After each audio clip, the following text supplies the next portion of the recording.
আমার কলেজার ভাইয়েরা, চাঁদ আমাদের মাথার উপরে আছে না নাই?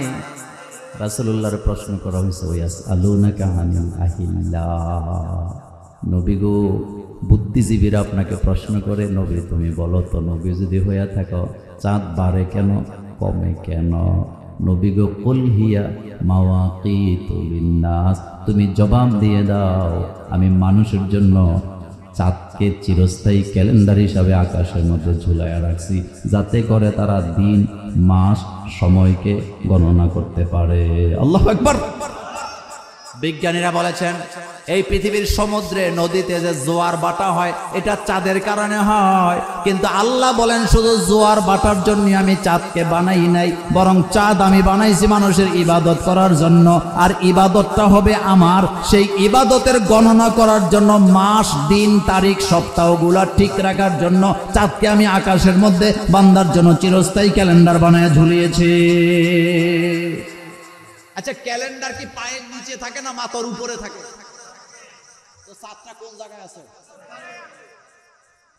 এখন আসেন, রাসূল বলছে চাঁদ দেখা রোজা রাখবা, চাঁদ দেখা রোজা ভাঙবা। কিন্তু আমার বাংলাদেশে ইদানিং কিছু ওটি পণ্ডিত বাইর হয়েছে, কয় সৌদি আরবের সাথে রোজা রাখলে সমস্যাটা কি? এমন লোক আপনাদের এলাকা আছে?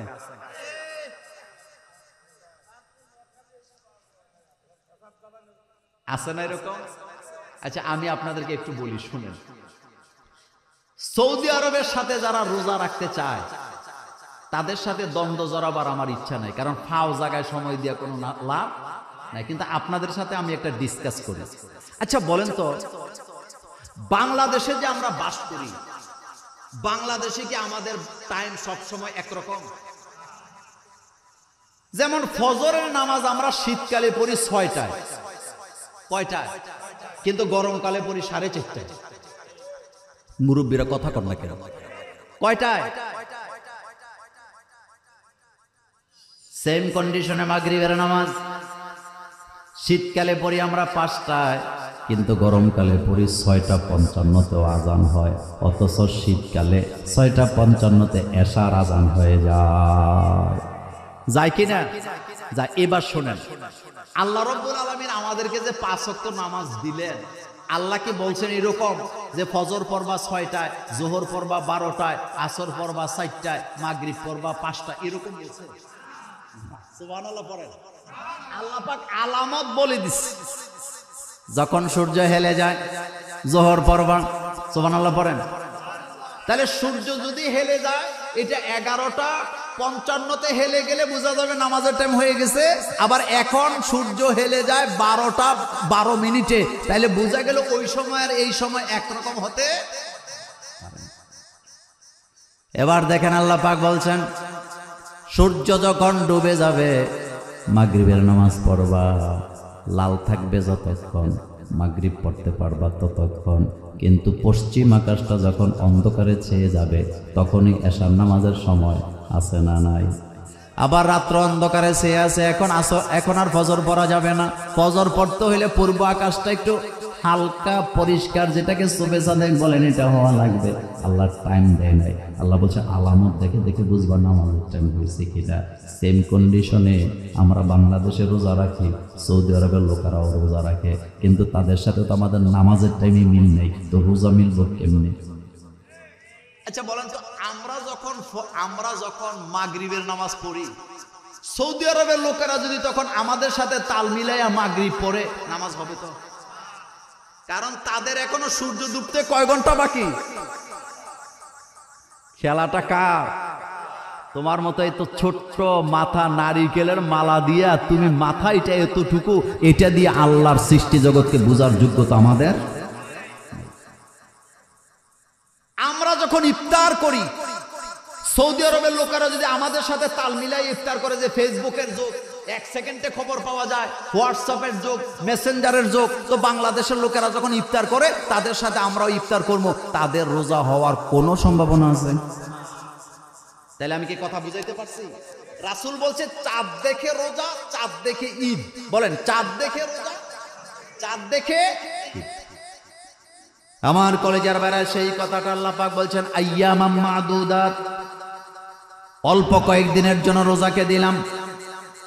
ফামান কানা মিনকুম মারিদান আও আলা সাফারিন ফাইদ্দাতুম মিন আইয়ামিন উখর।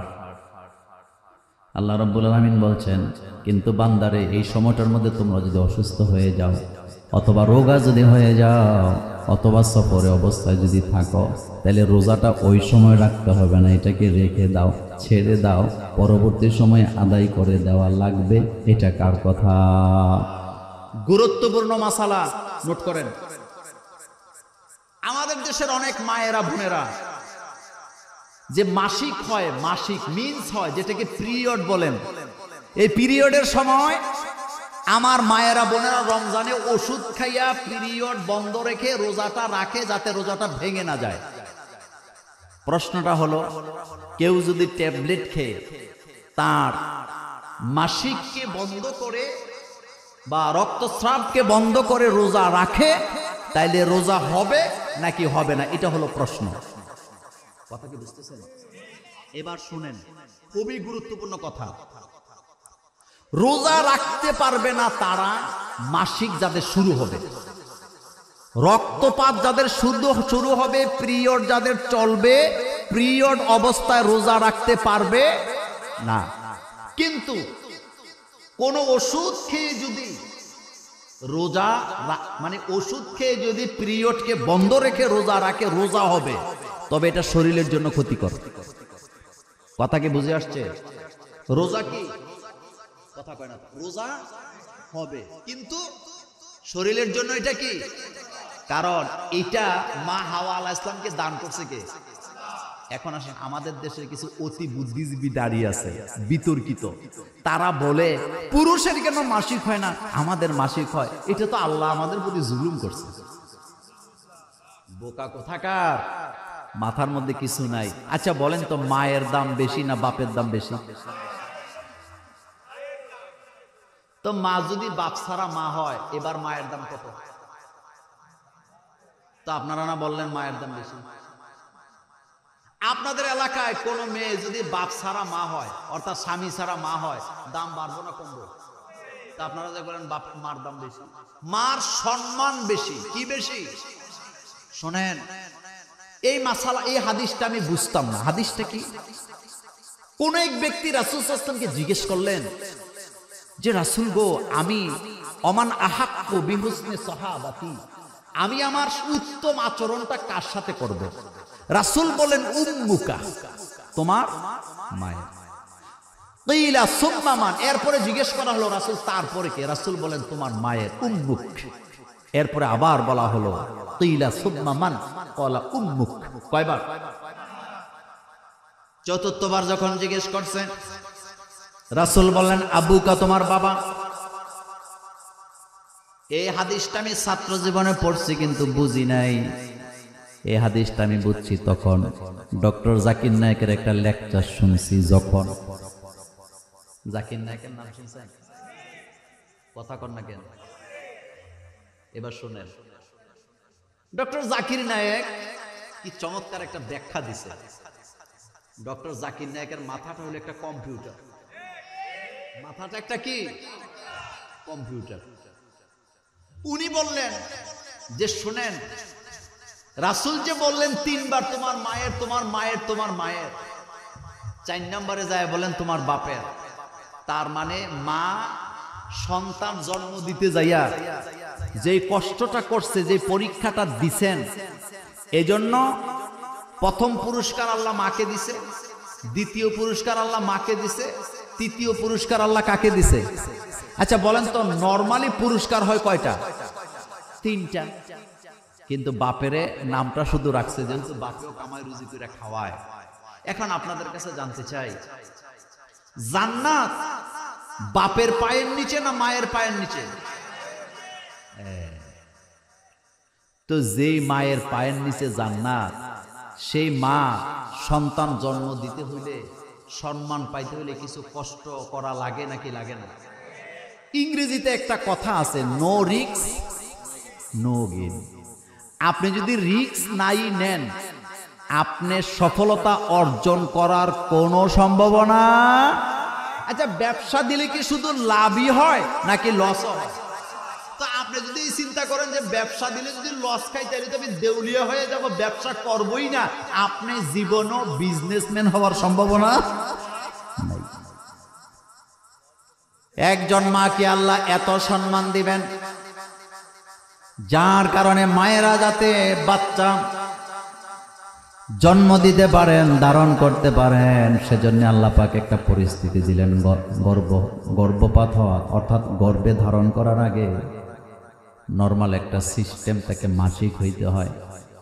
ডাক্তাররা বলেছেন এই মাসিক না হলে ডিম্বাণুর মুখ খুলে না, ডিম্বাণুর মুখ না খুললে শুক্রাণু ডিম্বাণুর ভিতরে যায় না।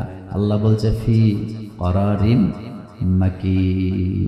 সুতরাং ডিম্বাণুতে যদি শুক্রাণু না যায় তাইলে তো বাচ্চা হবে না।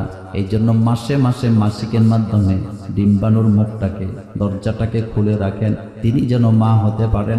এই ব্যবস্থা যিনি করেছেন তার নাম কি? এই জন্য তো মায়ের সম্মান বেশি। তো এই মাসালা শেষ। কোনো মা যদি ওষুধ খেয়ে বন্ধ রেখে মাসিক রোজা রাখে, রোজা কি হয়ে যাবে, কিন্তু শরীরের জন্য এটা ক্ষতি, কারণ এই রক্তগুলা চলে যাওয়াটাই মায়েদের জন্য কি উত্তম এবং তাদের শরীরের জন্য ভালো। এখন আসেন একটা গুরুত্বপূর্ণ কথা, সেটা হলো আপনার আব্বা আম্মা দাদা দাদি ঘরে অসুস্থ লোক আছে, তারা রোজা রাখতে পারে না, ভবিষ্যতেও তারা রোজাটা রাখতে পারবে তার কোনো সম্ভাবনা নেই। তাইলে আপনি তাদেরকে ফিদিয়া দিবেন, অর্থাৎ কাফারা দিবেন। কি দিবেন? ফিদিয়াতুন তাআমু মিসকিন। ফিদিয়া হলো মিসকিন খাওয়াবেন। এখানেও মিসকিনের কথা চলে আসছে আমার কলিজার ভাইয়েরা। মিসকিন খাওয়াবেন, আমি আপনি যেমন খান মিসকিনের জন্য আপনি তেমন খাবারের ব্যবস্থা করবেন। তবে খবরদার, আপনাদের বেনাপুরে রোজার কাফারা দেয় এটা আমি জানি, কিন্তু নামাজের কোনো কাফারা কিন্তু নাই। রোজার কাফারার উপরে গ্যাস কইরা নামাজের কাফারা দেওয়া যাবে না। আপনি বলবেন মোল্লা ভাই দিলে সমস্যা কি? অবশ্যই সমস্যা আছে। যে রোজার কথা আল্লাহ কোরআনে 5 বার বললেন, সে আল্লাহ পাক রোজার কাফারার কথাটাও বলে দিলেন, কিন্তু নামাজের কথা বললেন 82 বার। এক জায়গায় আল্লাহ নামাজের কাফারার কথা বলে নাই। এটার দ্বারা বোঝা যায় নামাজের কোনো কাফারা হয় না। নামাজের কাফারা নামাজ, নামাজের কাফারা নামাজ, নামাজের কাফারা নামাজ। সমস্ত ইমামেরা এই মাসালায় একমত, যারা নামাজ পড়ে না তাদের ঈমান নাই। মান তারাকা সালাতান মুতাআম্মিদান ফাকাদ কাফারা। যারা এক ওয়াক্ত নামাজ ইচ্ছা করে ছেড়ে দিল তারা কুফরি করলো কার সাথে? নামাজ আগে না মাহফিল আগে? এত আসতে বললে হবে না। নামাজ আগে না ওয়াজ আগে? কিন্তু ওয়াজে যারা যায় সবাই কি নামাজ পড়ে? আপনাদের যশোরে মাহফিল হয় বড়, সবচেয়ে বড় কোনটা? কথা কোন না কেন? এবার আমার দিকে তাকান। যশোরের আদ্দিন আকিজ গ্রুপের মাহফিল সবচেয়ে বড় মাহফিল। তো বড় মাহফিলে তো বড় বড় বক্তারে আসবে, এটাই স্বাভাবিক। আসরের নামাজের পরে কথার কথা বলি, আসরের নামাজের পরে ভাইরাল বক্তা আমির হামজা ওয়াজ করবে। মাঠ লোকে লোকারণ্য। আসরের নামাজ থেকে মাগরিব পর্যন্ত আমির হামজা ওয়াজ করছে। ওয়াজ করার পরে মাগরিবের নামাজের টাইম হয়েছে। কমিটি ঘোষণা দিছে এখন মাগরিবের আজান হবে, আজানের পরে নামাজ হবে।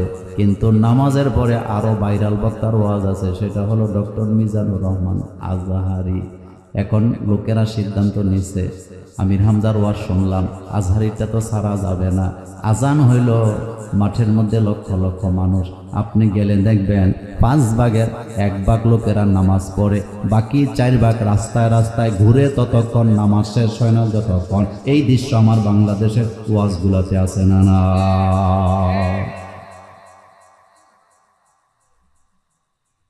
মাগরিবের নামাজের শেষ, নামাজ পড়ার সময় দেখলাম পুরা মাঠের 5 ভাগের 1 ভাগ শুধু লোকেরা নামাজ পড়তেছে, বাকি লোক রাস্তায়। যেই মাত্র নামাজ শেষ ঘোষণা হলো এখন ডক্টর মিজানুর রহমান আজহারি ওয়াজ করবে, আবার লোকজন এসে ভর্তি, এখন আর জায়গা নাই। তাহলে আপনার কাছে আমার প্রশ্ন, এই লোকগুলা যে নামাজ পড়লো না, এই মাহফিল শুনে কোনো লাভ আছে? ইসলাম আর মুসলমান তো শোনার নাম নয়, বরং মানার নাম ঈমান। শুধু শোনার নাম ঈমান না, আল্লাহ বলছে সামিআনা ওয়া আতানা। যারা বলল আমরা শুনলাম এবং মানলাম, আল্লাহ বলেন আমি তাদেরকে মাফ করে দিলাম। শুধু কি শুনলে হবে না, মানতে হবে? আবু তালিব শুনছে কিন্তু মানে নাই, আবু জহিল শুনতো কিন্তু মানত না। আমার কলেজার ভাইয়েরা, আবু তালিব রাসূলুল্লাহর কাছাকাছি থাকে, আল্লাহ রাসূল জেলে গেছে শিবে তালিবে, আবু তালিব জেলখানায়। মৃত্যুর আগে রাসূলুল্লাহ সাল্লাল্লাহু আলাইহি ওয়াসাল্লাম চাচারা যায়, চাচা সারা জীবন আমাকে ভালোবাসছো, আমার কাছাকাছি ছিলা, কিন্তু এই কাছাকাছি থেকে তো জান্নাত পাওয়া যাবে না, আমার কথা শুনছো, শোনার দ্বারা জান্নাত পাবা না, তোমাকে তো ঈমান আনতে হবে। কি করতে হবে? এবার আবু তালিব কয় বাতিজা ঈমানের কথা বাদ। রাসূল কয় চাচা একটা বার শুধু বলো লা ইলাহা ইল্লাল্লাহ মুহাম্মাদুর রাসূলুল্লাহ। চাচা কয় একবার বলো। চাচা রাজি হইছে। চাচা কয় বাতিজা মৃত্যুর আগে নিজের ধর্মের মধ্যে চুলকানি মারবো না, কারণ লোকেরা আমাকে লাঞ্ছিত করবে, অপমানিত করবে। আল্লাহ নবী কয় চাচা তুমি যদি কালিমা না পড়ে মারা যাও জাহান্নামে যাবা, জাহান্নামের আগুনে তোমাকে জ্বলতে হবে। চাচা আমি বাতিজা হিসাবে আমি কষ্ট পাবো। এবার আবু তালিব কয় বাতিজা আমি যদি কালিমা পড়ি, মক্কার বড় বড় শিক্ষিত লোকের আমাকে বৎসনা দিবে, আমাকে নিয়ে হাসাহাসি করবে, আমাকে লজ্জা দিবে। রাসূল কয় চাচা গো, তারা দিবে লজ্জা আর আল্লাহ দিবে জাহান্নামের আযাব, তুমি কোনটা নিতে চাও? এবার সে ডাইরেক্ট জানায় দিয়েছে মুহাম্মদ শোনো, আমি মানুষের মুখের থেকে লাঞ্ছিত হওয়ার চাইতে জাহান্নামের আগুনকে নিজের জন্য পছন্দ করি। কপালে হেদায়েত। এবার রাসূল চাচার ডান দিক দিয়ে গেছে, যায় বলতেছে চাচা ঠিক আছে, জোরে জোরে কালিমা বলার দরকার না, তুমি কালিমাটা পড়ো, আমি কারো কাছে বলবো না। চাচা কয় না এটাও পারবো না। এবার রাসূল কয় চাচা গো ঠিক আছে, আমি কালিমাটা পড়ি, তুমি আমার সাথে ঠোঁট মিলাও। বুঝেন কথা? তুমি আমার সাথে, বুখারীর হাদিস, এটা কিতাবুত তাফসীর। চাচা গো আমি কালিমাটা পড়ি, তুমি আমার সাথে ঠোঁট মিলাও। কিয়ামতের ময়দানে আল্লাহকে বলবো, আল্লাহ আমি যখন কালিমা পড়তেছিলাম আমার চাচা আমার সাথে ঠোঁট মিলাইছে, তার মানে কালিমা পড়ছে, আমি দেখছি আমার চাচা কালিমা পড়ছে, আমার চাচারে মাফ করে দাও। এবার আবু তালিব কয় বাতিজারে এটাও আমার দ্বারা সম্ভব না। রাসূল কাঁদতেছে, বাম পাশে যায়, বাম দিকে গেলে আবু তালিব ডান দিকে তাকায়, ডাইনে গেলে বামে তাকায়। এবার রাসূল কাঁদতেছে, আল্লাহ রাব্বুল আলামিন কোরআনের আয়াত দিয়ে জিবরাইলকে পাঠায়, কয় জিবরাইল আমার নবী কাঁদে, কিন্তু আমার নবীকে জানায়া দাও ইন্নাকা লা তাহদি মান আহবাবতা ওয়ালাকিন্নাল্লাহ ইয়াহদি মান ইয়াশা। হাবিব আপনি কান্নাকাটি করেন না, আপনি ভালোবেসে কাউকে হেদায়েত দিতে পারবেন না, কারণ হেদায়েতের চাবিটা কার কাছে? মনে কষ্ট পাইয়েন না। আজকের এই কোরআনের মাহফিল 20 কিলোমিটার দূর থেকে গাড়ি ভাড়া দিয়ে মাহফিল শুনতে আসছে এমন আল্লাহর বান্দা আছে না নাই? আবার বাড়ির কাছে মাহফিল, দোকান থেকে আড্ডা মাইরা পেঁয়াজু কিনা বুট কিনা বাড়িতে চলে গেছে এমন কপাল পরা মুসলমানও আছে না নাই? কপালে হেদায়েত নাই। এই যে মানুষেরা মসজিদে আসে না, মসজিদওয়ালা বাড়ির লোক এমন আছে না নাই? আমার কলেজার ভাইয়ারা, আমরা তো আফসোস করে বলি আহারে বাড়ির কাছে মসজিদ, কিন্তু মসজিদে আসে না, লাভ নাই, কারণ হেদায়েতটা দেয় কে? আপনাদেরকে একটা মজার কথা শোনাই। ড্রাইভার আর মালিক গাড়ি চালায় যাচ্ছে বেনাপোলের রাস্তা দিয়া, যাইতে জোহরের নামাজের একামত চলতেছে, রাস্তার পাশে মসজিদ। গাড়িটা থামাইয়া ড্রাইভার বলতেছে মালিক রে স্যার, একামত চলতেছে, জামাতের সাথে নামাজ না পড়লে শান্তি লাগে না, আমি নামাজে গেলাম। মালিক তো নামাজে যাই নাই, উল্টা বলতেছে যা তাড়াতাড়ি নামাজটা পড়ে আসিস, আমার অনেক কাজ আছে। কোথায় গেছে? আর মালিক যায় নাই। তো আপনারা যে নামাজে ঢুকেন, নামাজে ঢুকার পরে ইমাম যদি লম্বা কেরাত পড়ে, আপনাদের কিছু করার আছে? মালিক তো বলে দিছে তাড়াতাড়ি আইস, কিন্তু ইমাম সাহেব তো লম্বা কেরাত পড়ার কারণে নামাজটা লম্বা হয়ে গেছে। আসার পরে মালিক চোখ রাঙ্গায় বলতেছে, আগেই বলছিলাম তাড়াতাড়ি আসবি, এতক্ষণ লাগে নাকি নামাজ পড়তে? আসবি না কেন তাড়াতাড়ি? আমার কাজ আছে। বলার সাথে সাথে ড্রাইভার ফেল ফেল করে তাকায় বলতেছে, স্যার একটা কথা বলি, যদি মনে কষ্ট না পান। মালিক বলতেছে, কি কথা বল, কষ্ট নেব না। ড্রাইভার বলতেছে, স্যার আপনি যাকে অপছন্দ করেন তারে কি আপনার ঘরে ঢুকতে দেন? আপনার কি আমার ভাষা বুঝেন? স্যার আপনি যাকে অপছন্দ করেন তারে কি আপনার ঘরে ঢুকতে দেন? মালিক কয়, না, যারে অপছন্দ করি তারে তো আমার ঘরে ঢুকা তো দূরের কথা, আমার দরজার গেটেই তো আসতে দেই না। এবার ড্রাইভার বলতেছে, স্যার মনে কষ্ট নিয়েন না, আপনি যেমন অপছন্দ লোককে আপনার ঘরে ঢুকতে দেন না, আমি যেই ঘরে নামাজ পড়তে গেছি সেই ঘরের মালিকের অবস্থা হচ্ছে তিনিও যারে অপছন্দ করে তারে তার ঘরে ঢুকতে দেয় না, কিন্তু যারে পছন্দ করে ঢুকায় তারে নিজের ইচ্ছা মতো বের হইতে দেয় না। তিনি যখন বের হওয়ার জন্য অর্ডার করে তখনই বাইর হইতে হয়, 1 সেকেন্ড আগেও বের হওয়া যায় না। আল্লাহু আকবার। এই বাড়িটার নাম কি? এই বাড়িটার নাম কি আপনাদের? রয়্যাল সাহেবের বাড়ি। রয়্যাল সাহেবের বাড়ির পাশে একটা মসজিদ আছে। রয়্যাল সাহেবের পরিবারের আত্মীয় স্বজনেরা যশোরে বেড়াইতে গেছে। বেড়াইতে যাওয়ার পর লোকেরা জিজ্ঞেস করে, আপনাদের বাড়ি কই? অমুক জায়গায়। কোন বাড়ি? রয়্যাল সাহেবের বাড়ি মসজিদোলা বাড়ি। আমাদের বাড়িতে একটা এতিমখানা আছে, মসজিদ আছে, মসজিদোলা বাড়ি আমাদের। আমাদের দেশে কিছু লোক আছে বিভিন্ন জায়গায় আত্মীয়তা করতে যায়। পান্তাপাড়া, পান্তাপাড়া না, পান্তাপাড়া গ্রামের লোকেরা গেছে আরেক গ্রামে আত্মীয়তা করবে। লোকেরা জিজ্ঞেস করছে, তোমাদের বাড়ি কই? কয় পান্তাপাড়া। কোন বাড়ি? কয় মসজিদুল্লাহ বাড়ি। কিন্তু আফসোসের ব্যাপার হলো, আত্মীয়তা করতে গেলে দূরে কোথাও গেলে গর্ব করে পরিচয় দেয় আমার মসজিদুল্লাহ বাড়ি, অথচ ফজরের নামাজ, জোহর, আসর, মাগরিব, এশা 5 বেলা মসজিদে আজান হয়, জামাত হয়, কিন্তু মসজিদুল্লাহ বাড়ির মানুষগুলা মসজিদে পাওয়া যায় না। এমন বাটপার আছে না? আপনাদেরকে কিন্তু বলিনি। আবার মসজিদুল্লাহ বাড়ির লোক মসজিদে যায় নামাজ পড়ে না, এমন বাটপার আছে না নাই? আবার গর্ব করে বলে আমরা মসজিদুল্লাহ বাড়ির লোক। আমি বলি, বেটা মসজিদুল্লাহ বাড়ির লোক হইলে নামাজ না পড়া যদি জান্নাতে যাওয়া যাইতো, তো আবু জহিল্লাই কি দোষ করছে?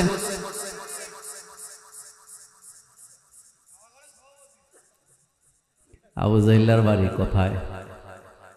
রাসূলুল্লাহর বাড়ি আরো দূরে, আবু জহিল্লার বাড়ি কাবার কাছে।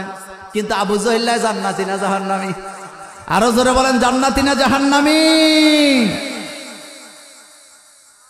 সুতরাং মসজিদ বানায়া, মাদ্রাসা বানায়া, মাহফিল করায় কোনো লাভ নাই যদি নিজের আমল ঠিক না থাকে। কপালে দুর্গতি আছে না? না।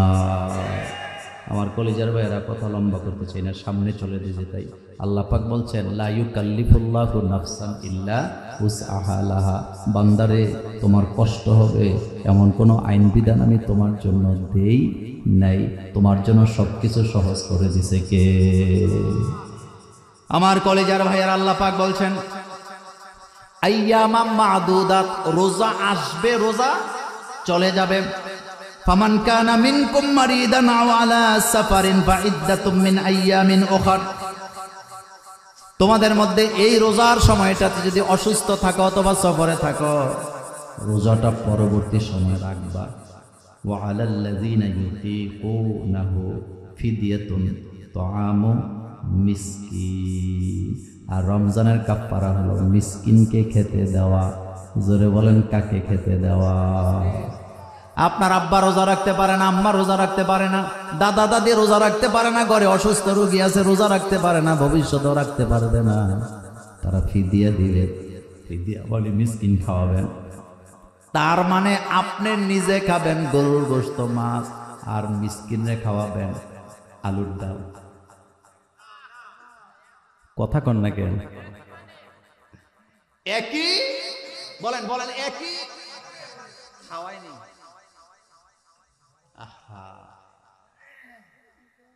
রমজানে যারা জাকাতের শাড়ি কিনে, জাকাতের লুঙ্গি কিনে, জাকাতের নামে জাকাত দেয়, তাদের জাকাত হবে না, হবে না, হবে না, হবে না।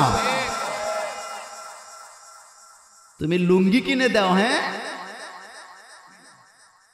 আচ্ছা বলেন তো, কারুন যাকাত দিতে কি অস্বীকার করছিল? না, যাকাত দিতে অস্বীকার করে নাই। মুসা আলাইহিস সালাম যায় কয় তোমার এত সম্পদ, যাকাত দাও। কয় মুসা এটা বলা লাগেনি, যা লাগে থোক বরাদ্দ নিয়ে যাও।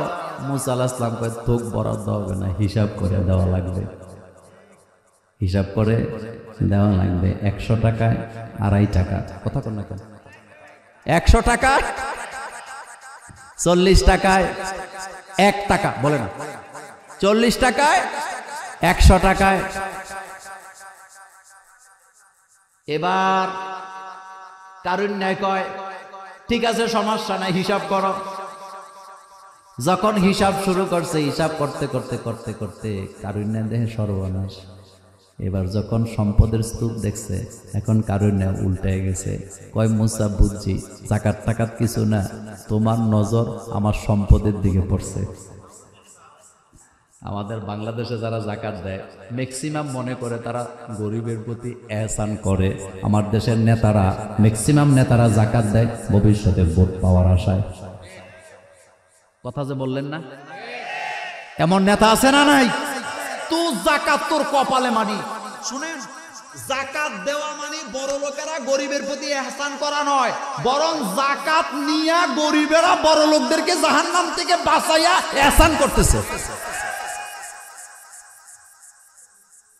বাদশা আব্দুল আজিজ, যাকে ইসলামের ৫ম খলিফা বলা হয়, তার রাষ্ট্রের অবস্থা এমন, যাকাত দাতা আছে কিন্তু যাকাত গ্রহীতা নাই। সুবহানাল্লাহ পড়েন। একজন লোক যাকাতের স্বর্ণ অলংকার টাকা পয়সা পোটলা করে নিয়ে রাস্তা রাস্তায় ঘুরতেছে, গরিব কোথায় পাওয়া যাবে দেওয়ার জন্য, পায় না। 2 দিন ঘুরছে, কয়দিন পায় নাই। ক্লান্ত শ্লান্ত অবস্থায় একটা গাছের নিচে বসছে, বসে বসে চিন্তা করতেছে, আরে যাকাতটা কারে দিব, দিতে না পারলে তো আমি মুক্ত হতে পারবো না। যাকাত দেয় যারা মুক্ত হয় তারা, যাকাত নেয় যারা মুক্ত করে তারা। তাইলে যারা দেয় তারা বড় নাকি যারা নেয় তারা বড়? ওই যে 2 দিন ঘুরছে, বসে আছে জীর্ণ শীর্ণ অবস্থা, লোক তো নাই, যাকাত কারে দেব, পেরেশানিতে পড়ে গেছে। হঠাৎ তাকায় দেখে একটা লোক, জামা কাপড় নাই, পরনে একটা লুঙ্গি, কাদের মধ্যে একটা বস্তা লইয়া পূজা হয়ে আসতেছে। কাছাকাছি যখন আসছে, আলহামদুলিল্লাহ, কি কইতেছে, আসসালামু আলাইকুম। এবার বস্তা ওয়ালাইকুম সালাম। কয় ভাই কাছে বসো, তোমারে দেখা কলিজা ঠান্ডা। কাছে বসছে, বসার পরে বাইরে আমার কাছে কতগুলা যাকাতের মাল আছে, এই মাল নিয়ে ঘুরতাছি, 2টা দিন হয়ে গেছে, একটা লোক পাইলাম না যাকাত গ্রহণ করার। তোমার জীর্ণ শীর্ণ অবস্থার বস্তা দেখে বুঝতে পারছে আল্লাহ তোমারে আমারে মিলাই দিছে। আল্লাহ তোমাকে আমারে ধরো, যাকাতের এই পোটলাইটা নিয়ে আমারে মুক্ত করো। বুঝে আসছে কথা? তুমি আমারটা নিয়ে আমারে কি করো? এবার বস্তাওয়ালায় চোখ রাঙ্গায় তাকায় কয় বেটা ফাইজলামি করো, কয়দিন ঘুরতেছ? কয় এই পোটলা লইয়া 2 দিন ঘুরি। এবার বস্তাওয়ালা কয় আমার কান দেখি, কয় বস্তা, কয় তুমি ঘুরো 2 দিন, আমি বস্তা নিয়ে ঘুরি 7 দিন, এ পর্যন্ত যাকাত গ্রহণ করার একটা লোক আমি পাই না। আল্লাহু আকবার। যাকাত দিলে মাল বাড়ে না কমে? বাড়ে। আমাদের দেশের ইমাম সাহেবরা এই মাসালাটা অনেক ক্ষেত্রে ভুল কয়। যাকাত দিলে মাল বাড়ে, কিন্তু কার মাল? যে দেয় তারটা না রাষ্ট্রের মাল বাড়ে? এই জায়গায় ভুলটা করে। শোনেন কিভাবে বাড়ে শোনেন। মনে করেন আমাদের বাংলাদেশে 5 লক্ষ লোকের উপরে যাকাত খরচ। কয় লাখ? মনোযোগ আছে? ইসলামের আইন হলো, ইসলামী অর্থনীতির বিধান হলো, এই 5 লক্ষ লোক যাকাত দিবে, 5 লক্ষ লোককে এমন পরিমাণে দিবে যাতে যাকাতের মাল পায় তারা স্বাবলম্বী হয়ে যায়। কি হয়ে যায়? তাহলে 2025 সালে যাকাত দিল কয় লাখ লোক? পাইছে কয় লাখ? 5 লাখ। কিন্তু যেই 5 লক্ষ লোকের যাকাত দিল, তারা এমন পরিমাণে যাকাত পাইছে, এগুলা দিয়ে গরু কিনছে, দোকান দিছে, ব্যবসা বাণিজ্য করছে, করার পরে দেখা গেছে 2025 সালে জাকাত দিছিল 5 লাখ লোকে, কিন্তু 2025 সালে যারা জাকাত খাইছে তাদের মধ্য থেকে আবার 5 লাখ তারা নিজেরা এখন স্বাবলম্বী হয়ে তারা নিজেরা এখন জাকাত দাতা হয়েছে। তাহলে আগে 5 এখন 5 কত হয়েছে? তো 2026 সালে যাওয়ার পরে জাকাত দাতা এখন কয়জন? 10 লাখ। বলেন না কয় লাখ? 25-এ দিছিল কয় লাখ? এখন দাতা কয় লাখ? এখন 10 লাখ লোকে আবার জাকাত দিছে 10 লাখের। ওই 10 লাখ লোক আবার স্বাবলম্বী হয়েছে। এবার 27 সালে যাইয়া জাকাত দাতা হয়ে গেছে 20 লাখ। এইভাবে করে যদি বাংলাদেশে 5 বছর জাকাত দেন, আমি মোল্লা নাজিম আপনাকে লিখিত দেব, বাংলাদেশে গরিব খুঁজে পাওয়া যাবে না। কিন্তু কপাল পড়া মুসলমান জাকাতটা সঠিকভাবে ডিস্ট্রিবিউট না করার কারণে, আদায় না করার কারণে যে জাকাত খায় 40 বছর ধরে খাইতেই আছে। কথা ঠিক না? যাদের নাম লিস্ট করছে ডায়েরিতে 40 বছর আগে জাকাত দেওয়ার জন্য, যারা দেয় যায় দেখবেন তাদের লিস্টিতে 1990 সালে যার নাম 2025 সালেও তার নাম আছে। কথাকে বুঝাইতে পারলাম? এই জন্য জাকাত আসে নাই। জাকাত আসছে এমন পরিমাণে দিবেন যাতে সে স্বাবলম্বী হয়ে যায়। এই আইডিয়া কার? নামাজের কথা যেখানে, জাকাতের কথাও। কিন্তু আমরা কি করি? জাকাতের লুঙ্গি কিনা, লুঙ্গি তো লুঙ্গি, মশারির চেয়ে আরো খারাপ। আমাদের কুমিল্লার দিকে আছে, ঢাকার দিকে আছে, ওই যে নরসিংদী বাবুরহাটে গিয়া দোকানের মধ্যে লেখা থাকে জাকাতের কাপড় পাওয়া যায়। তুই নিজে জাকাত দিস নাকি? জাকাতের কাপড় মানে শোনেন, জাকাত, ছাগলের জাকাত ছাগল, গরুর জাকাত গরু, মনোযোগ আছে, ওটের জাকাত উট দেয়নি। টাকা লইয়া কারা খায়? টাকা দিয়ে জাকাত দিলে জাকাত হবে না, এটা আমি একবারও বলি নাই। কিন্তু মূল জাকাত হলো যেই জিনিসের জাকাত, সেই জিনিস দিয়ে কি করবেন? জাকাত আদায় করবেন। তো রমজানের মাস, ফিদিয়াতুন তাআমু মিসকিন, যদি রোজা রাখতে না পারেন তাহলে ফিদিয়া দিবেন। বলেন কি দিবেন? আর ফিদিয়া হলো একজন মিসকিনকে খাওয়াবেন। আপনি যেমন খাচ্ছেন তাকেও কি তেমন খাওয়াবেন। ফামান তাতাওয়া খায়রান ফাহুয়া খায়রুল লাকুম। আমার কলেজের ভাইয়েরা, ওয়া আনতাসুমু খায়রুল লাকুম, আল্লাহ পাক বলছেন ফিদিয়া দিবা, কিন্তু রোজা রাখাটাই তোমাদের জন্য উত্তম। ইন কুনতুম তাআলামুন, যদি তোমরা বুঝে থাকো। এবার আমার শেষ পয়েন্টের শেষ কথা, আল্লাহ পাক বলছেন শাহরু রমাদানাল্লাযী উনজিলা ফীহিল কুরআন। শাহরুন রমাদান, রমজানের মাস, আল্লাযী ফীহি, যার মধ্যে, উনজিলা নাজিল করছে কোরআন, কোরআনকে হুদাল লিন্নাস, মানুষের হেদায়েতের জন্য, অবাইকিনাতিন মিনাল হুদা ওয়াল ফুরকান, এটা হলো ফুরকান, সত্য মিথ্যার পার্থক্য করে হেদায়েত দেন। ফামান শাহিদা মিনকুম শাহরা ফালিয়াসুমহু, যারা এই মাসটা পায় তারা যেন রোজা রাখে। কোরআন নাজিল করছে কে? এটা আমার শেষ কথা। কোরআন নাজিল করছে কে?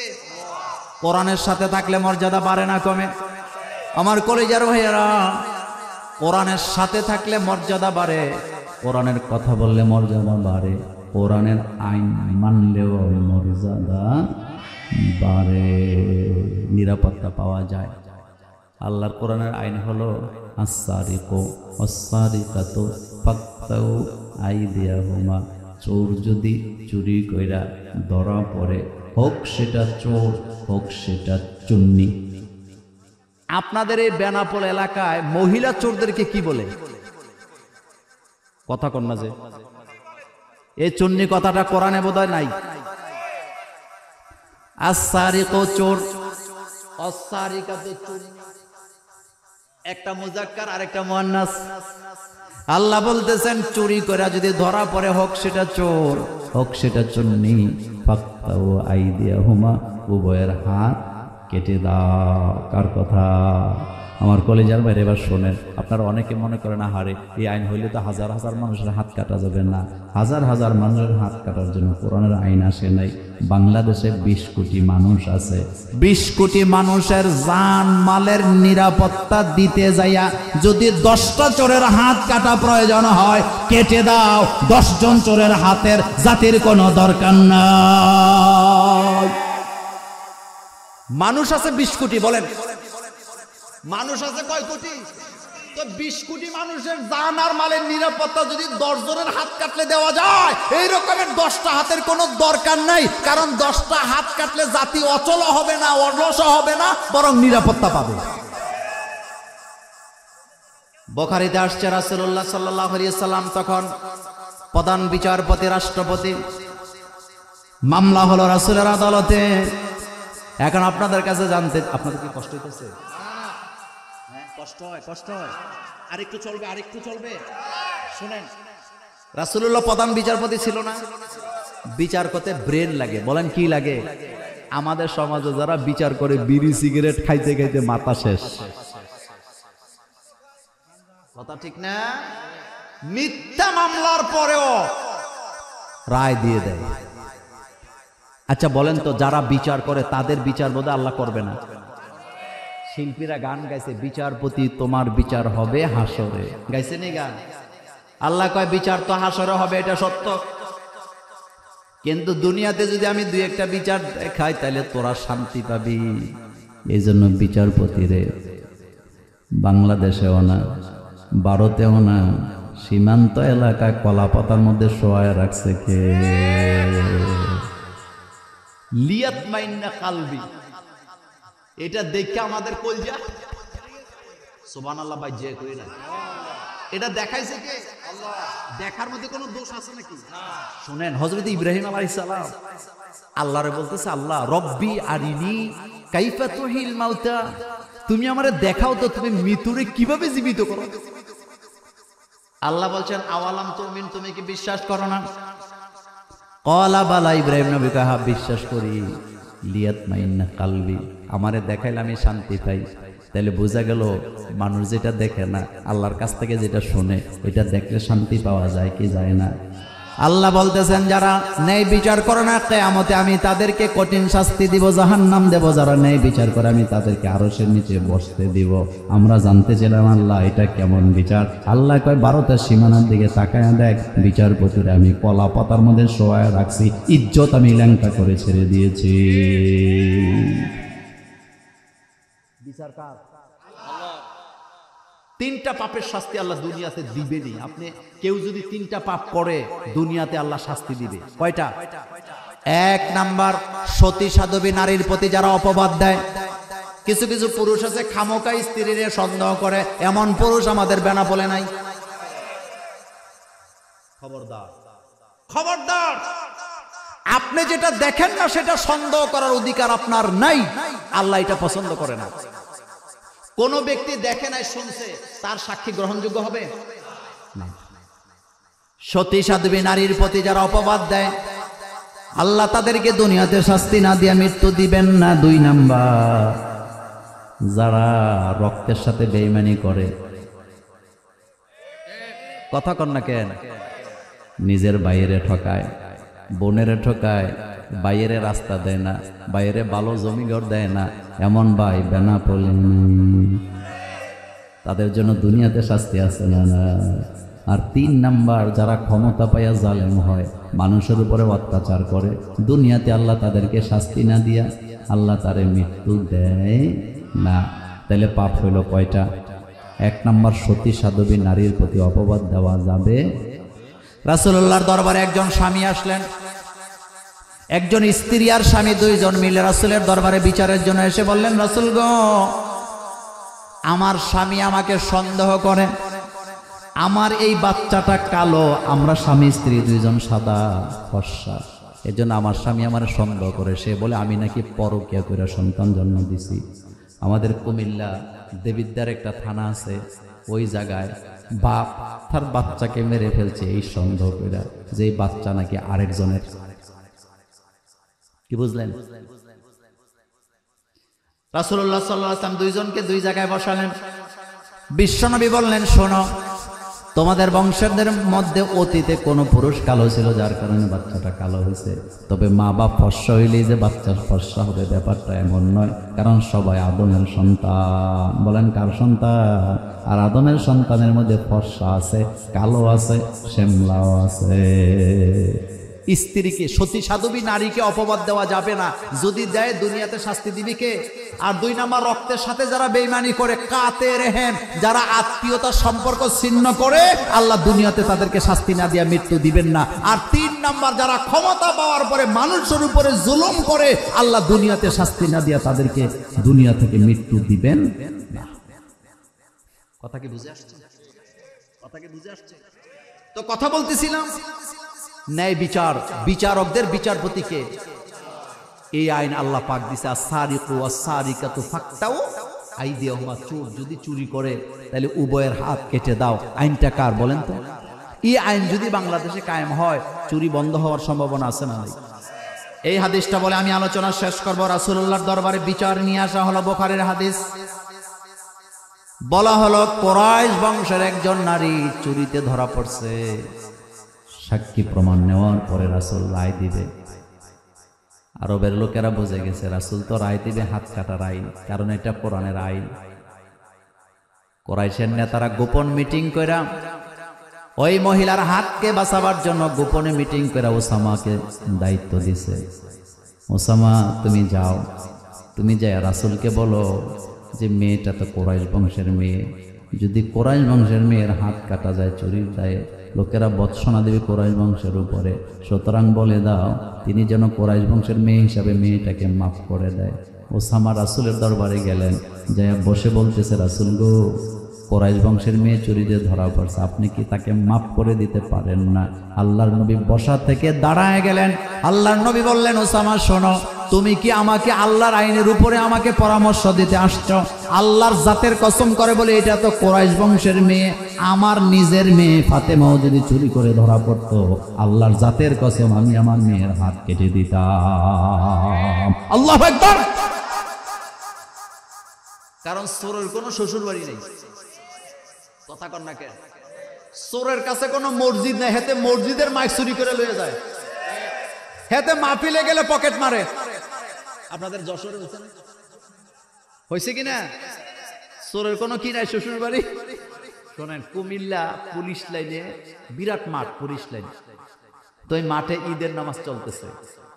কি নামাজ? ঈদের নামাজ। পুলিশ লাইনের মাঠে আমার বক্তৃতা চলতেছে।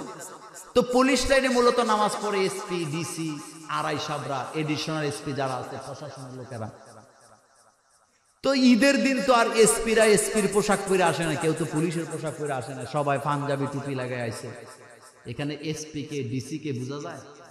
পকেট মার কে, হেডও বোঝা যায় না, হেতেও তো টুপি লাগায়। তা আমার আলোচনা চলতেছে, এসপি সাহেবের পাশে একটা লোক বসা, আসলে হেতে পকেট মার। ঈদের নামাজ পড়তে আইসা, কিন্তু চোর তো চোরে, তার কাছে ঈদ কি আর মাহফিল কি? হেতে এসপি সাহেবের পকেটের দিকে তাকায় দেখে নতুন নতুন 500 টাকার নোট দেখা যায়। এতে সুযোগ পাইয়া এসপি সাহেবের পকেটে হাত ঢুকাইছে। হেতে তো আর জানে না এটা এসপি, বুঝা যায়। যখন হাত ঢুকাইছে, এসপি সাহেবকে আমার মতো বোকা, উনি তো ধরে ফেলছে। ধরছে পরে ডিউটিরত 2টা পুলিশ তারে ধরছে, ধরে বলতেছে বেটা ঈদের দিনে চুরি করা লাগে। হেতে কয় স্যার আমার কাছে ঈদ ওই কি আর শ্বশুর বাড়ি কি, আমার কামে সুযোগ পেলে চুরি করি। কথা ঠিক না? আচ্ছা, মাহফিল শুনতে গেছে চোর, ওই যে চাপাই নবাবগঞ্জে রাখি চোর ধরছে। চরমনার মাহফিলে গেছে, দেখলাম কতগুলিকে ধৈর্য নিয়ে জিকি শিখাইতেছে। কি শিখাইতেছে? তার মানে বোঝা গেল চোরের কি নাই শ্বশুর বাড়ি। আমি তো হাস্যা কথাগুলা বলতে, শোনেন, চোরের কাছে শ্বশুর বাড়ি নাই, মানবতা নাই। হাইজেকারের কাছে মানবতা নাই, সে পীর বুঝে না, আলেম বুঝে না, মাশায়েখ বুঝে না, ভালো মানুষ বুঝে না, খারাপ মানুষ বুঝে না, যারে পায় তারই সে কোবায়। এই জন্য চোরকে বাঁচায় রাখা যায় না, উভয়ের হাত কেটে দাও। আইনটা কার? আইনটা কি মোল্লার না আল্লাহর? এই হাত কাটার আইন যদি বাংলাদেশে চালু হয়, আপনাদের কোনো সমস্যা আছে? আমি মোল্লা নাজিমেরও কোনো সমস্যা নাই, কিন্তু কারো যদি সমস্যা হয় তাহলে বুঝতে হবে, হয় সে নিজে চোর অথবা সে চোরের খালতো ভাই, মামতো ভাই।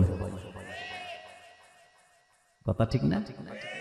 আমরা নিরাপত্তা চাই, নিরাপত্তা যদি চাই কোরআন লাগবে। বলেন কি লাগবে?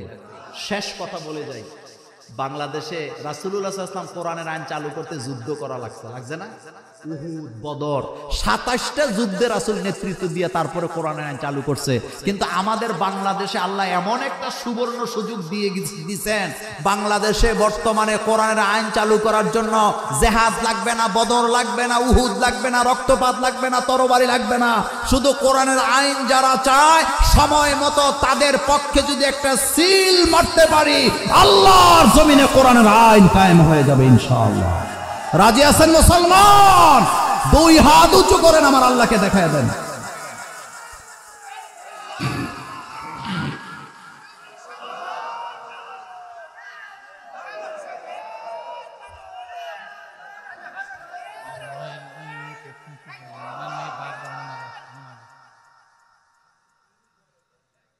এটা তো উচিত না। শোনেন, একটা কথা বলি, আজকে একটা কথা বলে দিয়ে যে আপনারা রাগ করেন না। সেটা হলো, এই মাহফিলটা রয়্যাল বাইটা কে? প্রতিষ্ঠাতা না? এই যে ওনার নাম নিচে দোয়া করছে, দোয়া হয়েছে কথা কন না কেন? আলাদা করে 10 মিনিট ওনার নামে প্রশংসা করতে হবে? এটা করলে কি আল্লাহ খুশি হবেন? উনিও কি খুশি হবেন না? এবার শোনেন, নেক কাজের সাক্ষী সবার আগে কে হয়? নিয়ত করার সাথে সাথে নেক কে দেয়? আল্লাহ পাক দেয়। কোরআনুল কারীমের কোথাও আপনি নবীদের কোনো প্রশংসা আপনি পাবেন না। কিন্তু নবীরা কি ভালো কাজ করেননি? যারা মসজিদ মাদ্রাসা বানায় তাদের জন্য জান্নাতে ঘর বানায় কে? এই ঘোষণাটা কি মোল্লার না আল্লাহ? এরপরে আর কোনো ঘোষণা আছে? নাই। আরেকটা কথা বলে রাগ করে না, এটা হলো আমি কারোর তেল মারতে পারি না, এটা আমার অভ্যাসে নেই। আমি মসজিদে যে ইমামতি করি, অকরে আল্লাহ, এই যে কথা রেকর্ড হয়, আমি আল্লাহকে সাক্ষী রেখে বলি 22 বছর একই মসজিদে জুমার নামাজ পড়াইছি। সভাপতি আমাকে কোনোদিন ওনার বাসায় নিতে পারেন, অর্ডার দিয়া যে আমার সাথে দেখা করেন, আল্লাহি আমাকে পারে নাই। এখন আরেকটা মসজিদে জুমা পড়াই, কমিটি আমি গঠন করি, আমার সাথে কমিটির কোনো নেই, দ্বন্দ্ব নাই। কিন্তু যেদিন কমিটি আমার উপরে মাতাব্বরি করবে, আমি আপনাদেরকে সাক্ষী রেখে বলে গেলাম আমি আর জীবনে ইমামতি করব না। কারণ মসজিদে আমার ইমামতি চলে। এই জন্য সর্দারিটা কার চলবে? কিছু কিছু ইমাম আছে মুনাজাত ধরলে মসজিদ যারা বানাইছে, মাদ্রাসা যারা বানাইছে, তাদের নাম বলতে বলতে 10 মিনিট মুনাজাতে শেষ। এটি আমারে বললে আমার জিদ উঠে, আমি এটা পারি না। কারণ আমি প্রশংসা করি কার? ফামাইয়ামাল মিসকালা যাররাতিন খাইরান ইয়ারা ওয়া মাইয়ামাল মিসকালা যাররাতিন শাররান ইয়ারা। আমি যে কথাগুলো বললাম, রয়্যাল পরিবারের লোকেরা আপনারা কি কষ্ট পাবেন? অন্তর থেকে বলেন, কষ্ট পাবেন? আবার হাদিয়া রেখে দিবেন না যে হুজুরে আমাদের প্রশংসা করছে না। যেই জিনিস আপনারা লাগাইছেন গাছ, হতে পারে এটার উসিলায় আপনাদের 14 পুরুষ জান্নাতে চলে যাবে। এটার মধ্যে আপনারা পানি ডালেন, এখানে ইবাদত করেন। বলেন তো, আমরা কি কাবা ঘরের ইমামতি, মানে কাবা ঘরের গোলামি করি না কাবার মালিকের গোলামি করি? আমরা কি মসজিদের গোলামি করি না মসজিদের মালিকের গোলামি করি? ফালিয়াবুদু পড়েন, ফালিয়াবুদু রাব্ব হাযাল বাইত আল্লাযী আত'আমাহুম মিন জু' ওয়া আমানাহুম মিন খাউফ। আল্লাহর ঘরের গোলামি যারা করে তাদের থেকে ভয়, ভীতি, গজব, আযাব সবকিছু দূর করে দেয় কে? আল্লাহু আকবার। সুতরাং আমরা দোয়া করব এই পরিবারকে যেন আল্লাহ কবুল করেন। কারণ তারা ইচ্ছা করলে অন্য কিছু করতে পারতেন, কিন্তু তারা একটা এতিমখানা বানাইছে। এতিমদেরকে যারা আশ্রয় দেয় তাদেরকে ভালোবাসে কে? আল্লাহ পাক কোরআনে বলছে এতিমের মালের কাছে যাইও না, যাইও তার মালটাকে রক্ষণাবেক্ষণ করার জন্য। আবার আল্লাহ পাক বলছে এতিমের মাল খাইও না। যারা এতিমের মাল খায় তারা পেটের ভিতরে কি ঢুকায়? আর সেই এতিমখানা আপনারা বানাইছেন। দোয়া কর, আর দোয়া চাওয়ার কোনো দরকার নাই। নাম্বার 2, রাসূল বললেন তোমরা যখন কারো ঘরে খাও, দোয়া না করে যাবা না। হাদিস মনে থাকবে না? দোয়া না করে যাবা না, কারণ তোমার দোয়া আল্লাহর দরবারে কবুল হয়ে যাবে। এজন্য রাসূল যখনই কারো ঘরে খাইতেন, তার ছেলে মেয়ে আত্মীয় স্বজন 14 গোষ্ঠীর জন্য দোয়া করে দিতেন। আমিও আজকে যখন তাদের এখানে খাইছি, অনেক বড় মাছ খাওয়াইছে, তো গরু গোস্ত খাওয়াইছে খুব মজার, আবার যশোরের আলুর ডাল কি খাওয়াইছে। আমি কিন্তু রুমে বসে বসে দোয়া করে দিছি অলরেডি, এখনো দোয়া হবে। আপনারা কষ্ট পাইছেন? আল্লাহ যদি বাঁচায় রাখে হয় দেখা হবে, না হলে হাসরের মাঠে হবে। আল্লাহ যেন আমাদেরকে কবুল করেন, আমরা বলি আমিন। এখন মোনাজাত হবে, মোনাজাত হবে। তো মোনাজাতের আগে আপনাদের কমিটির কোনো কথা আছে? মোনাজাত দেব, সভাপতি সব কিছু বলবেন। মোনাজাত আপনি দিবেন, আমি দেব, আপনি বললে দেব। আল্লাহুম্মা আমিন। রব্বানা যালামনা আনফুসানা ওয়া ইল্লাম তাগফির লানা ওয়া তারহামনা লানাকুনান্না মিনাল খাসিরিন। রব্বুল আলামিন পান্তাপাড়া টেকেরপাড়া জামে মসজিদে আলহাজ রবিউল ইসলাম এতিমখানা অনুরানী হাফিজিয়া মাদ্রাসায় আজকের এই কোরআনুল কারীমের মাহফিল শেষ করে তোমার দরবারে হাত তুলেছি, মেহেরবানি করে কোরআনের মাহফিল কবুল করে নাও। আমাদের দোয়া দরুদ সালাম সোনার মদিনায় নবী পাকের রওজা মুবারকে পৌঁছে দাও। তামাম পৃথিবীর মাটির নিচে যত আম্বিয়াই কিরাম, সাহাবাই কিরাম, শুহাদাই কিরাম, সিদ্দিকিন, সলিহিন, আকাবেরিদিন, উলামায়ে মুতাকাদ্দিমিন, মুতাআখিরিন, সলফে সলিহিন, মুমিন মুমিনাত শুয়ে আছেন সকলার আরোহার পরে পৌঁছে দাও। আমাদের মুরব্বী, আমাদের উস্তাদ, আমাদের দাদা দাদি, নানা নানি, দাদার বংশ, দাদির বংশ, নানার বংশ, নানির বংশ থেকে যারাই কবরে চলে গেছে আল্লাহ তাদের কবরের আযাব মাফ করে দাও। আমার মতো যাদের আব্বা নাই, আম্মা নাই, আল্লাহ আমি আমার আম্মারে হারাইছি 27 বছর চলে, আমি আমার আব্বারে হারাইছি 25 বছর চলে। আল্লাহ আমার মতো যাদের আব্বা আম্মা দুনিয়া থেকে বিদায় হয়ে গেছে আল্লাহ আব্বা আম্মার কবর জান্নাত বানায়া দাও। রব্বির হামহুমা কামা রব্বায়ানি সগীরা। আল্লাহ আজকের মাহফিলের আশেপাশে যত কবরস্থান আছে সকল কবরে আযাব মাফ করে দাও রব্বুল আলামিন। আজকের মাহফিলের আশেপাশে যত মা বোনেরা আসছেন, মা বোনদের জীবনের গুনাহ মাফ করে দাও। আমার মা বোনগুলোকে খাদিজা আয়েশার মতো কবুল করো, অসুস্থতা দূর করো, নেক সন্তান দান করো, পরিবারে অভাব থাকলে অভাব দূর করে দাও, স্বামী স্ত্রীর মধ্যে গন্ডগোল থাকলে ভালোবাসা তৈরি করে দাও। আজকের মাহফিলে আমার সভাপতির মতো যাদের দাড়ি সাদা হয়ে গেছে আল্লাহ, আমার আবুল হাশেম সাহেব সহ মুরব্বী যারা আছে দয়া করে তাদের জীবনের সকল গুনাহ মাফ করো। হযরত আবু বকর সিদ্দিকের সাথে হাসর নসিব করে দাও। আজকের কোরআনের মাহফিলে যত যুবক তরুণেরা আসছেন আল্লাহ, যুবক আর তরুণদেরকে মাফ করে দাও। হযরতে বেলাল আর খাব্বাবের মতো কবুল করে নাও রব্বুল আলামিন। আল্লাহ তাআলা আলহাজ রবিউল ইসলাম সাহেবের কবরটাকে জান্নাতের বাগান বানায় দাও। দুনিয়াতে যে সাদাকায়ে জারিয়া এতিমখানা, মাদ্রাসা, মসজিদ রেখে গেছে আল্লাহ, জীবনের নেক কাজের বিনিময়ে তুমি তোমার বান্দাকে মাফ করো। তার পরিবারে যারা জীবিত আছে তাদের প্রতি খাস রহমত নাযিল করে দাও আল্লাহ। রয়েল সাহেবের পরিবারের উপরে তুমি রহম করো, যারা জীবিত আছে তাদের প্রতি রহম করো আল্লাহ। যারা দুনিয়া থেকে বিদায় হয়ে গেছে জান্নাতে উঁচু মাকাম দান করে দাও। মেসার্স রয়্যাল এন্টারপ্রাইজকে তুমি বারাকা দান করো রব্বুল আলামিন। আমার প্রিয় প্রফেসর জাহাঙ্গীর আলম সাহেব একটা মাদ্রাসা করার জন্য নিয়ত করছে আল্লাহ, কত পেরেশানি দেখলাম মাদ্রাসা করবে। হায় আল্লাহ আমার ভাইকে তুমি কবুল করো, তার নেক কাজগুলোকে কবুল করে না আল্লাহ। আজকের মাহফিলে যারা আছে, যারা ঋণগ্রস্ত তাদেরকে ঋণ থেকে মুক্ত করে দাও। যারা বেকার আছে বেকারত্ব দূর করে দাও। যারা ব্যবসা করে ব্যবসায় বারাকা দান করো আল্লাহ। যারা বিদেশে আছে প্রবাসীদের কামাই রুজিতে বরকত দান করে দাও রব্বুল আলামিন। এই মাহফিল যারা টাকা দিয়া, পয়সা দিয়া, বুদ্ধি দিয়া, শ্রম দিয়া করায় দিলেন তাদের জন্য, তাদের আব্বা আম্মার জন্য জান্নাতে ঘর বানায়া দাও। এই প্যান্ডেল, লাইটিং, মাইকিং যারা করলেন আল্লাহ ব্যবসায় বারাকা দান করো রব্বুল আলামিন। আজকের মাহফিলে কথা বলেছেন কারি মহিউদ্দিন সাহেব, কথা বলেছেন এনামুল হাসান বিন নূর, তাদের কণ্ঠকে তুমি হেফাজত করো আমার বাংলাদেশের আর্মি, সেনাবাহিনী, বিজিবি, ডিবি, র্যাব, পুলিশ প্রশাসনে যারা আছে আল্লাহ দয়া করে তাদেরকে তুমি কবুল করো, তাদের ছেলে মেয়েগুলোকে মানুষ করো। আমরা যারা হাত তুলেছি আমাদের ছেলে মেয়ে যাদের কথা শোনে না হেদায়েত দাও, চক্ষু শীতলকারী ছেলে মেয়ে বানাও আল্লাহ। রমজানের বারাকা আমাদেরকে দান করে দাও।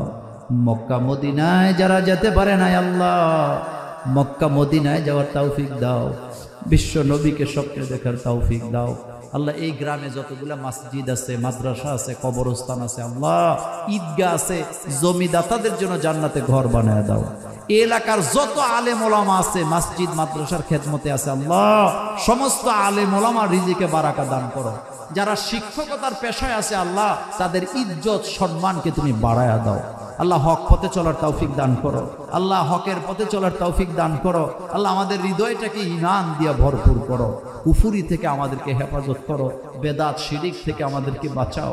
এই মসজিদকে তুমি কবুল করো, মসজিদের আশেপাশে চতুর্পাশে আল্লাহ এই এলাকায় যত গোরস্থান আছে নাম জানা অজানা সকলের কবরের আযাব মাফ করে দাও রব্বুল আলামিন। আয় আল্লাহ আমার বাংলাদেশে যারা কোরআনের কথা বলে তাদেরকে তুমি হেফাজত করো, আমার বাংলাদেশের মানচিত্রকে হেফাজত করো। যারা কোরআন বোঝে না কোরআন বোঝার তৌফিক দাও রব্বুল আলামিন। আয় আল্লাহ জানি না কার জন্য সাদা কাফনের কাপড় তৈরি হয়ে বাজারে চলে আসছে, জানি না কার জন্য মসজিদের খাটিয়াটা অপেক্ষা করছে। যেদিন দুনিয়া থেকে বিদায় নেব আমাদের জবানে পড়ায়া দিও লা ইলাহা ইল্লাল্লাহু মুহাম্মাদুর রাসূলুল্লাহ সাল্লাল্লাহু আলাইহি ওয়াসাল্লাম। ওয়াসসালামু আলাইকুম ওয়া রাহমাতুল্লাহি ওয়া বারাকাতুহু। সুবহানাকা আল্লাহুম্মা ওয়া বিহামদিকা আশহাদু আল্লা ইলাহা ইল্লা আনতা আস্তাগফিরুকা ওয়া আতুবু ইলাইক।